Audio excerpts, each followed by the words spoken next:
Hello everyone, my name is Michael and I'm the Crafty Crocheter, and today I am going to show you the Stitch of the Week. And when I was trying to select the Stitch of the Week that I was going to work with today, I went through a couple ones I saw on YouTube, so I thought work a couple of them out and see how they turn out. And this particular one that I'm going to show you this week turned out to be really nice. I mean, it's a good stitch for dishcloths or scarves, blankets, and so forth. So without further ado, here's the Stitch of the Week. And the stitch I've chosen is the Sedge Stitch. And I'm going to put close up on there. And this is just a series of single crochets, half double crochets, and double crochets. Basically, it's all it is. And so I thought when I worked with this, here's my sample, and I thought it turned out really nice. So I may incorporate this for a scarf project or maybe a placemat project, something to that effect. So anyway, without further ado, I'm going to show you how to work this Stitch of the Week. Okay, so let's get right to it. So basically, in this demonstration for the Sedge Stitch, I'm going to use a number 5 crochet hook, or you can use an I hook or a J hook. And just remember, the larger the hook size, the difference in the gauge. Sorry, I was just trying to think of a word there for the gauge. So. And then for the yarn I'm using, this is from the Dollar Tree. It's a Premier Just Yarn worsted. It's in weight number 4, and the color is turquoise. So I'm going to pull some yarn out to get started. So basically, the multiple for this stitch is basically 3, and is multiples of 3. So basically, chain in multiples of 3 until you get to the width of the project you want. So let's get started. Move this swatch out of the way. So like with any other project, you're going to start with a slip knot, and I'm going to go ahead and get my slip knot incorporated. And of course, you can use any method you want to start your slip knot. I just happen to use, I'm going to dub it the pretzel method, because whenever you when you work with the yarn to get this established, it looks like a pretzel. I cannot get my words together today. I apologize. So. And again, the multiple is 3, so I'm going to go ahead and I'm just going to chain 18. So 1, 2, 3, 4, 5, and I'm going to work the rest of the chains off camera. And then once I get my 18 chains, I will meet you and we'll get started on the first row. Okay, so we're back. So I have my 18 chains ready to go.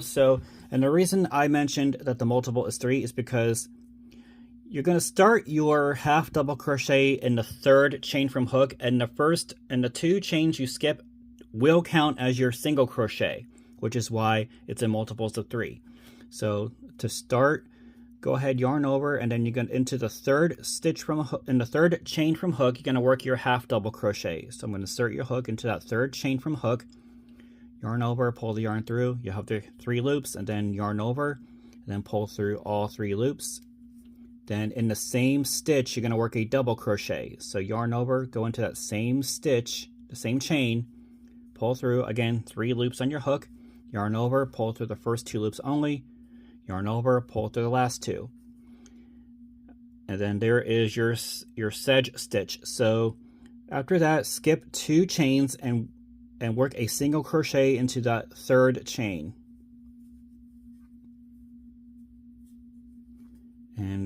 And that completes your first Sedge Stitch. So the next one, in the same stitch, you're gonna work a half double crochet and a double crochet. So yarn over, go into that same stitch and work your half double crochet.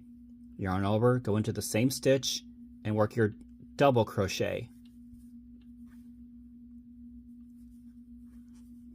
Then skip 2 chains and then work a single crochet into the 3rd chain.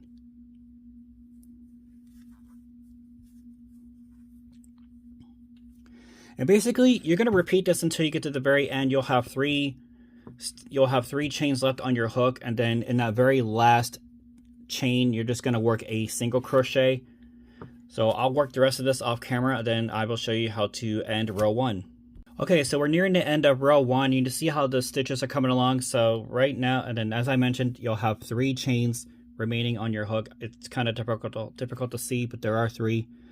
3 there. So in the very last chain, after you work your double crochet, you're just going to work a single crochet, and you're going to end a row with the single crochet.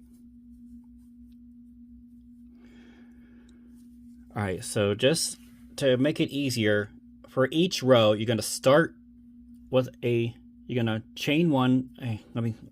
Chain one. We're going to start row 2 and turn your work. And then for each row, you're going to start with a half double crochet.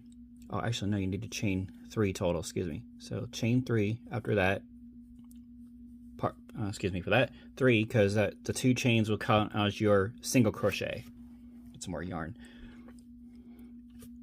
And then you're going to start with your half double crochet, and then at the very last stitch, you're going to just work a single crochet, and I'll show you that in a moment. So after you get your 3 chains, and in that little space under that chain, you're going to work your half double crochet. So insert your hook into this little chain space right here. Work a half double crochet, and then in that same space, you're going to work a double crochet.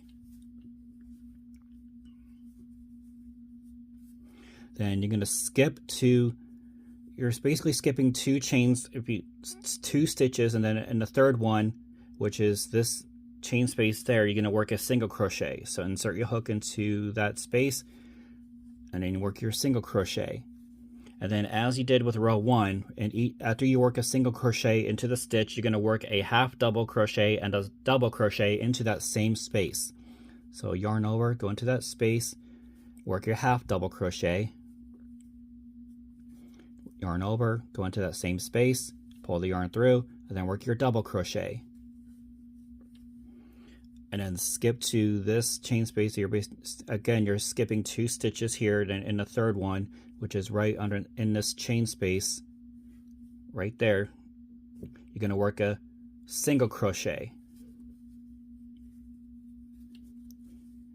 And then you're going to repeat that until you get to the very last stitch, and then I'll show you what to do to end row 2. Okay, so we're nearing the end of row 2. So as I mentioned, after you work your final double crochet, you're gonna, in the last stitch of the row, of row 1, you're just gonna insert your hook underneath that stitch and work a single crochet. And that is the end of row 2. And basically, this is a 1 row repeat pattern. So after you finish that last double crochet, single crochet, excuse me, you're gonna chain 3. Then you're going to turn your work, and then you're going to do the same thing like you did for row 2. And you're going to keep repeating that until you get to the height of the project you want. And that is how you work the Sedge Stitch. Alright, hope everyone enjoyed today's tutorial video as much as I had creating it. So yeah, so incorporate the Sedge Stitch into your arsenal of crochet stitches, so that way you can use it for many different projects. I may do that for like a placemat, because it looks like it's sturdy enough for a placemat, or you can do a dishcloths, again, scarves, blankets, whatever you want to incorporate it for. So hopefully everyone stays going well today. Enjoy the time on earth while we have it. Grab a crochet hook, some yarn, and create something beautiful today. And give this video a like, leave a comment if you wish, and please don't forget to like and subscribe, as this helps my channel grow and to someday become monetized. And I am grateful for all of my 89 subscribers I have so far. I would love to get a heck of a lot more. And again, as a reminder, this is a safe and creative space for everybody, so please no negative or derogatory comments. And on that note, have a great day, take care of yourself and each other.